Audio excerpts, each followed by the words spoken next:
મૂડી આવક અને મૂડી જાવક એટલે કે મૂડી આવક અને મૂડી ખર્ચ એટલે શું એ જાણીએ.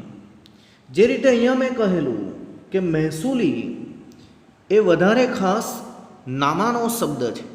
એને આપણે મહેસૂલીને આમ યાદ રાખ્યું વારંવાર અને નિયમિત, વારંવાર અને નિયમિત. એ જ પ્રકારે મૂડી એ પણ ખૂબ જ નામાનો શબ્દ છે. એને આપણે આમ યાદ રાખીશું વારંવાર અને નિયમિત નહીં. એટલે કે ભાગ્યે જ કોઈક જ વાર. મૂડી એ ખૂબ જ નામાનો શબ્દ છે. એ આપણને જરા કઠિન પડે, તેથી આપણે આને આમ જ યાદ રાખીશું કે મૂડી આવક કે મૂડી ખર્ચની વાત આવે એટલે કે વારંવાર અને નિયમિત નહીં. એ જ રીતે આ બાજુ વારંવાર અને નિયમિત નહીં. હવે બધા વિદ્યાર્થીને આવડી ગયું છે કે વારંવાર અને નિયમિત એટલે મહેસૂલી, વારંવાર અને નિયમિત એટલે મહેસૂલી, અને વારંવાર અને નિયમિત નહીં એટલે મૂડી. વારંવાર અને નિયમિત નહીં એટલે મૂડી પ્રકારના આવક અને ખર્ચ. જે આવક ધંધાને વારંવાર અને નિયમિત રીતે મળતી ન હોય તેને મૂડી આવક કહે છે. જે આવક ધંધાને વારંવાર અને નિયમિત રીતે મળતી ન હોય તેને મૂડી આવક કહે છે. જે ખર્ચ ધંધાએ વારંવાર અને નિયમિત રીતે કરવો પડતો ન હોય તેને મૂડી ખર્ચ કહે છે. જે ખર્ચ ધંધાએ વારંવાર અને નિયમિત રીતે કરવો પડતો ન હોય તેને મૂડી ખર્ચ કહે છે. એના ઉદાહરણ યાદ રાખી લઈએ. દાખલા તરીકે મિલકતનું વેચાણ. કાલે આપણે ઘણી બધી મિલકત જોયેલી આગળના વિડીયોમાં. જમીન, મકાન, યંત્ર, ફર્નિચર, પાઘડી, પેટન્ટ, કોપીરાઇટ, ટ્રેડમાર્ક આ બધું જોયેલું. એ મિલકત આપણે રોજ ખરીદીને રોજ વેચતા નથી. શું તમે કોઈ વાર એવું જોયું કે આજે જમીન ખરીદીએ કાલે વેચી દઈએ, વળી પાછા ખરીદીએ પાછા વેચી દઈએ, આજે મકાન ખરીદીએ કાલે પાછા વેચીએ, ખરીદીએ વેચીએ, ખરીદીએ વેચીએ? ના, એવું વારંવાર નથી જોવા મળતું. જમીન કે મકાન કે યંત્ર કે ફર્નિચર આપણે કોઈક વાર ભાગ્યે જ વેચાણ કરીએ છીએ, અને આવી રીતે કોઈક વાર વેચાય એટલે કે વારંવાર અને નિયમિત રીતે ન વેચાય એને મૂડી આવકનું ઉદાહરણ કહેવાય. મિલકત વેચવી કોઈ વાર જીવનમાં 2-4 વાર, ધંધાના જીવનમાં 2-4 વાર આવું બની જાય એને મૂડી આવક કહેવાય. એક ઉદાહરણ તમે યાદ રાખી લેવું. ડિબેન્ચર બહાર પાડવા. જો કે આનો અર્થ હું તમને 12મા ધોરણમાં સમજાવીશ. આ તો તમને ખબર પડી ગઈ કે મિલકત વેચવી જેવી કે જમીનનું વેચાણ, મકાનનું વેચાણ, યંત્રનું વેચાણ, ફર્નિચરનું વેચાણ, પરંતુ ડિબેન્ચર બહાર પાડવા વિશે તમે જાણતા નથી. એ 12મા ધોરણમાં જાણી લેશો, આખું ચેપ્ટર શીખીશું. તો 2 વસ્તુ, મિલકતનું વેચાણ, ડિબેન્ચર બહાર પાડવા. મિલકતનું વેચાણ, ડિબેન્ચર બહાર પાડવા. બીજી તરફ દાખલા તરીકે મૂડી ખર્ચ જોવાનો છે. મૂડી ખર્ચ આથી ઉલટું મિલકત ખરીદવી. શું તમે રોજ જ સવાર પડે એટલે જમીન મકાન ખરીદવા નીકળી પડો છો? શું તમે રોજ જ યંત્ર ફર્નિચર ખરીદો છો? ના, ભાગ્યે જ વારંવાર અને નિયમિત રીતે આપણે આ બધું કરતા નથી. જમીન ખરીદવી, મકાન ખરીદવું, યંત્ર ખરીદવું, ફર્નિચર ખરીદવું આ બધું આપણે વારંવાર અને નિયમિત રીતે નથી કરતા, કોઈક જ વાર. આ મિલકતની ખરીદી એ મૂડી ખર્ચ છે, મૂડી ખર્ચ છે. એ જ રીતે ડિબેન્ચર પરત કરવા. ડિબેન્ચર પરત કરવા એ મૂડી ખર્ચ છે. ડિબેન્ચરના નાણાં પરત કરવા એવું બોલાય. જો કે આ અર્થ પણ તમે 12મા ધોરણમાં શીખશો. તો મને આવડી ગયું. મિલકત વેચો, રૂપિયા આવે કોઈક વાર એને મૂડી આવક કહેવાય. મિલકત વેચો, જમીન વેચો, યંત્ર વેચો, ફર્નિચર વેચો, મકાન વેચો, રૂપિયા કોઈક વાર આવે, વારંવાર અને નિયમિત ન આવે મૂડી આવક કહેવાય. એથી ઉલટું મિલકત ખરીદો, જમીન ખરીદો, મકાન ખરીદો, યંત્ર ખરીદો, ફર્નિચર ખરીદો, ભાગ્યે જ રૂપિયા જાય. વારંવાર આપણે આ નથી કરતા. મૂડી ખર્ચ કહેવાય. ડિબેન્ચર બહાર પાડવા અને ડિબેન્ચરના નાણાં પરત કરવા. તો બે વસ્તુ. જે આવક ધંધાને વારંવાર અને નિયમિત રીતે મળતી ન હોય તેને મૂડી આવક કહે છે. જે આવક ધંધાને વારંવાર અને નિયમિત રીતે મળતી ન હોય એને મૂડી આવક કહે છે. જે ખર્ચ ધંધાને વારંવાર અને નિયમિત રીતે થતો ન હોય તેને મૂડી ખર્ચ કહે છે. જે ખર્ચ ધંધાને વારંવાર અને નિયમિત રીતે થતો ન હોય એને મૂડી ખર્ચ કહે છે. તમે એ જાણી લીધું છે કે મહેસૂલી એટલે વારંવાર અને નિયમિત, અને મૂડી એટલે વારંવાર અને નિયમિત નહીં. શું વારંવાર અને નિયમિત નહીં? મિલકતનું વેચાણ, ડિબેન્ચર બહાર પાડવા. મિલકતનું વેચાણ, ડિબેન્ચર બહાર પાડવા. મિલકત ખરીદવી, ડિબેન્ચરના નાણાં પરત કરવા. મિલકત ખરીદવી, ડિબેન્ચરના નાણાં પરત કરવા.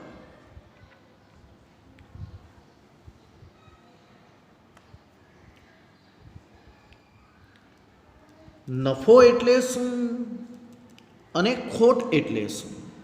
ખોટને ઘણીવાર નુકસાન પણ કહે છે. ધોરણ 6 તમે આ શબ્દ સાંભળેલો છે, નફો ખોટ. નફો ખોટ.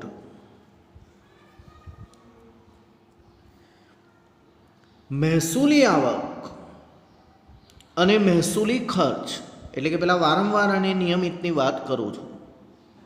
વારંવાર અને નિયમિતની વાત કરું છું. મહેસૂલી આવક અને મહેસૂલી ખર્ચ વચ્ચેના તફાવતને નફો કહેવામાં આવે છે. એટલે કે આવકનો ખર્ચ પરનો વધારો.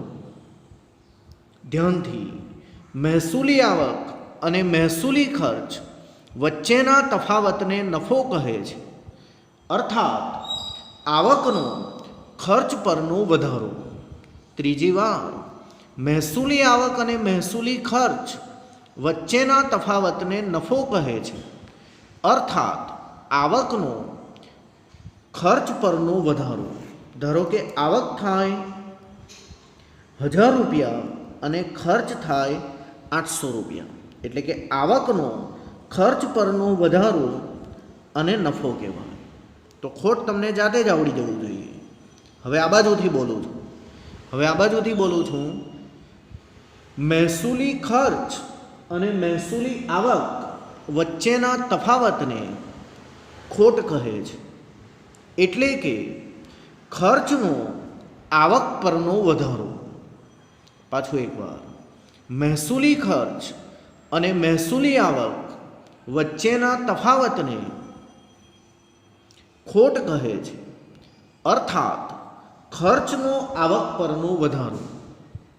ત્રીજી અને અંતિમ વાર, મહેસૂલી ખર્ચ અને મહેસૂલી આવક વચ્ચેના તફાવતને ખોટ કહે છે. એટલે કે ખર્ચનો આવક પરનો વધારો. ખર્ચ થઈ જાય 1000 અને આવક થાય ખાલી 800. આનાથી ઉલટું બોલું છું, ખર્ચ વધારે અને આવક તો ઓછી, તો આને ખોટ કહેવાય. મારે કહેવાની જરૂર નથી. તમે બોલપેન ખરીદો 8 રૂપિયામાં અને વેચો 10 રૂપિયામાં. ખરીદો 8માં એટલે કે ખર્ચો કરો 8 ને વેચો 10માં એટલે આવક મળે 10, તો 2 રૂપિયા નફો કહેવાય. 8 રૂપિયાની વસ્તુ 10માં વેચવી. એથી ઉલટું, 8માં ખરીદો અને 10માં વેચી કાઢો. 1 મિનિટ. 10માં ખરીદો અને 8માં વેચી કાઢો તો એને ખોટ કહેવાય. અરે, તમે 10 રૂપિયાની લાવ્યા ને પછી સામેવાળાને 8માં જ આપી દીધી, ખોટ કહેવાય. તો બે વસ્તુ, નફો એટલે શું ને ખોટ એટલે શું? નફો એટલે આવકનો વધારો, આવક વધારે હોવી, અને ખોટ એટલે ખર્ચનો વધારો, ખર્ચ વધારે હોવો. મહેસૂલી આવક અને મહેસૂલી ખર્ચ વચ્ચેના તફાવતને નફો કહે છે. એટલે કે આવકનો ખર્ચ પરનો વધારો. એથી ઉલટું, મહેસૂલી ખર્ચ અને મહેસૂલી આવક વચ્ચેના તફાવતને ખોટ કહે છે, એટલે કે ખર્ચનો આવક પરનો વધારો. હવે આ નફાના બે પ્રકાર છે, આ ખોટના પણ બે પ્રકાર છે. નફાના બે પ્રકાર અને ખોટના પણ બે પ્રકાર.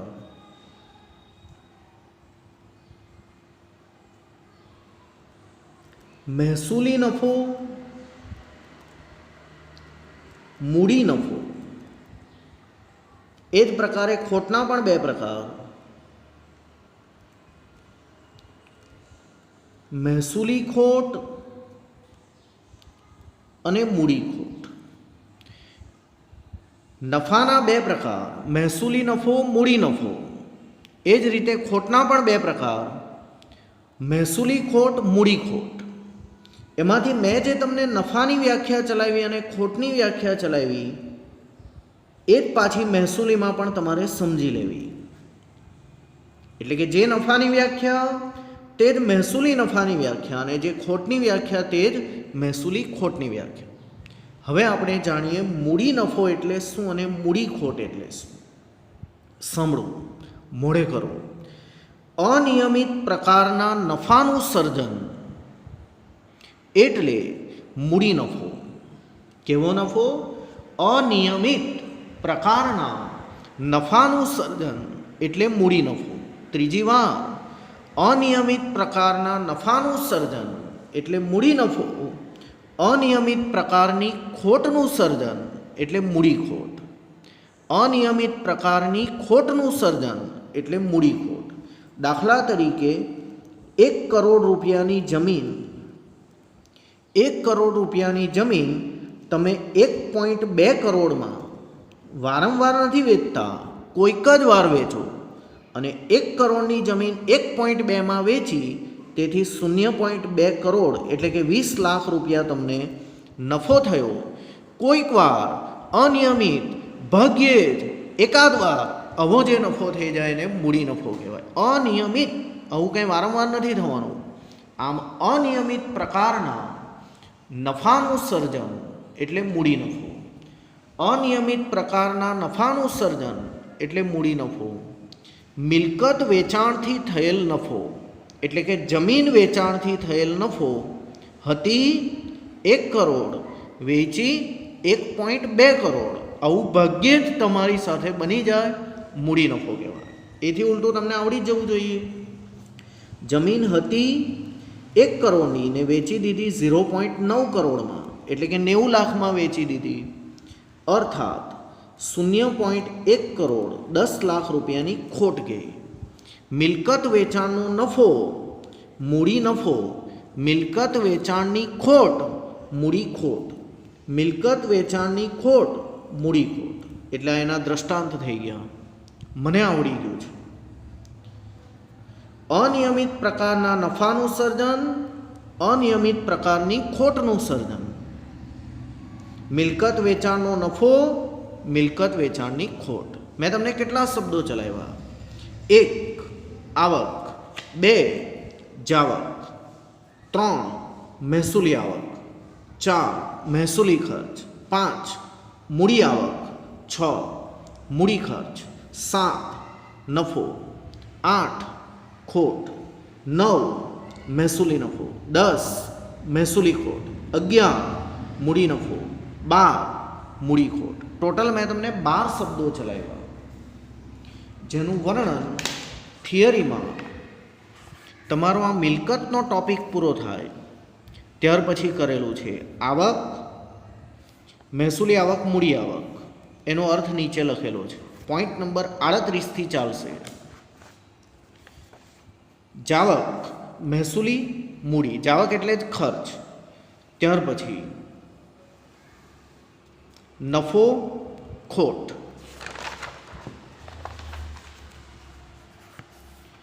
મૂડી નફો, મૂડી ખોટ. મહેસૂલીમાં તો તે જ વ્યાખ્યા આવે, એ મેં તમને સમજાવી દીધું. ત્યાર પછી એનો ચાર્ટ છે. આવક, ખર્ચ, મહેસૂલી આવક, મૂડી આવક, મહેસૂલી ખર્ચ, મૂડી ખર્ચ, નફો, મહેસૂલી નફો, મૂડી નફો, મહેસૂલી નુકસાન, મૂડી નુકસાન. એ બધું જ મેં તમને ચલાવી કાઢ્યું છે. વચ્ચે બે શબ્દો આવી રીતે લખેલા છે, ખર્ચ એટલે શું અને ઉપજ એટલે શું. ખર્ચ એટલે શું અને ઉપજ એટલે શું એને તમે આમ જ સમજો. ઉપજ ખર્ચને તમે આમ જ સમજો આવક જાવક કે જે મેં ઓલરેડી ચલાવી જ કાઢેલું છે. જે ખર્ચેલ રકમનો લાભ હિસાબી વર્ષ માટે જ મળતો હોય તેને ખર્ચ કહે છે. જે ખર્ચેલ રકમનો લાભ હિસાબી વર્ષ એટલે કે 12 માસ માટે જ મળતો હોય તેને મહેસૂલી ખર્ચ કહે છે. દાખલા તરીકે પગાર ચૂકવવો, મજૂરી ચૂકવવું મેં તમને સમજાવી દીધું છે. માલ કે સેવા વેચવી ત્યારે તેને ઉપજ કહેવાય. આ ઉપરાંત મળેલ ડિવિડન્ડ, મળેલ ભાડું પણ ઉપજના ઉદાહરણ છે. આ બે જે શબ્દો છે ખર્ચ અને ઉપજ એને તમે આ જ શબ્દ સમજો, જાવક અને આવક. મેં તમને ચલાવી દીધેલા છે પણ એક્સ્ટ્રા વર્ણન તમારા પુસ્તકમાં છે ખર્ચ અને ઉપજનું, એ તમારે જોઈ લેવાનું છે. આમ કરીને પોઈન્ટ નંબર 38 થી પોઈન્ટ નંબર 51 સુધી મેં તમને ચલાવ્યું. 38 થી 51 સુધીના 12 પોઈન્ટ મેં તમને ચલાવ્યા છે.